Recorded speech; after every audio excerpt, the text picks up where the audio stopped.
Comment recruter une personne en situation de handicap? Bonjour à tous, c'est la question d'aujourd'hui. Je vais vous expliquer comment préparer le recrutement d'une personne en situation de handicap. On va voir ensemble quelques étapes clés pour s'assurer que tout se passe bien du premier entretien jusqu'à l'intégration de l'entreprise. Premier point, préparer le déroulement de l'entretien. Première étape, c'est de bien préparer l'entretien en amont, c'est-à-dire que l'idée, c'est de s'assurer que tout est adapté pour accueillir le candidat dans les meilleures conditions. Alors voici ce à quoi il faut penser. Bien sûr, l'accessibilité des lieux. Est-ce que le lieu d'accès est adapté? Les supports, par exemple, est-ce qu'il faut des caractères plus gros ou des documents en FALC, ça veut dire facile à lire et à comprendre? Est-ce qu'il faut aussi un interprète si besoin pour faciliter la communication? Ou y a-t-il des demandes particulières comme l'éclairage par exemple? Et si possible, prévoir des petits ustensiles comme le tangle, le timer, ce sont des petits objets thérapeutiques qui vont aider à se concentrer ou à calculer le temps. Le but de tout ça est simple, c'est de montrer qu'on a pensé aux besoins spécifiques et qu'on est prêt à adapter l'entretien pour que chacun soit à l'aise. Deuxième étape lors de l'entretien. Alors maintenant, pendant l'entretien, soyez clair sur les missions et le contexte du poste parce que c'est essentiel, bien sûr, de présenter les missions attendues et de détailler les tâches de façon précise. Deuxièmement, c'est important aussi d'expliquer l'environnement de travail et les conditions de travail. Et troisièmement, bien sûr, c'est prendre le temps de poser toutes les questions classiques. C'est un entretien classique, pensez-y. Donc, vous posez les questions comme la motivation, les compétences. Et enfin, c'est important d'être très à l'écoute, un peu plus que d'habitude, un peu plus empathique aussi et un peu plus patient que d'habitude. En tous les cas, prenez le temps de créer une relation de confiance et surtout restez ouvert et prêt à découvrir des aspects peut-être que vous allez découvrir ou que vous ne connaissez pas. Troisième étape,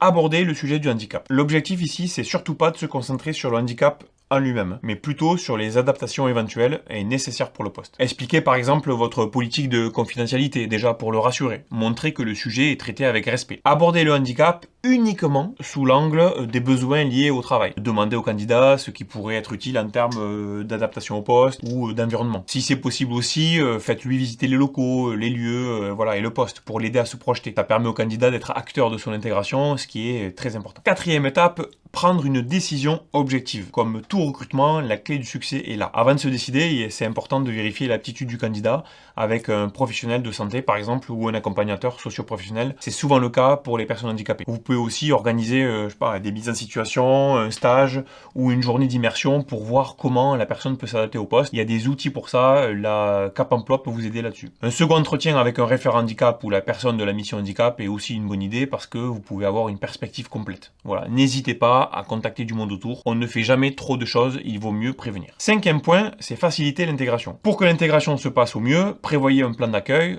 Par exemple, faites en sorte que la personne soit bien accueillie dans l'équipe en ayant prévenu tout le monde, qu'elle rencontre les bonnes personnes, qu'elle ait un parcours et un accès à toutes les ressources nécessaires. Comme on en a parlé, aussi, surtout, respectez la confidentialité des informations qu'elle a partagées.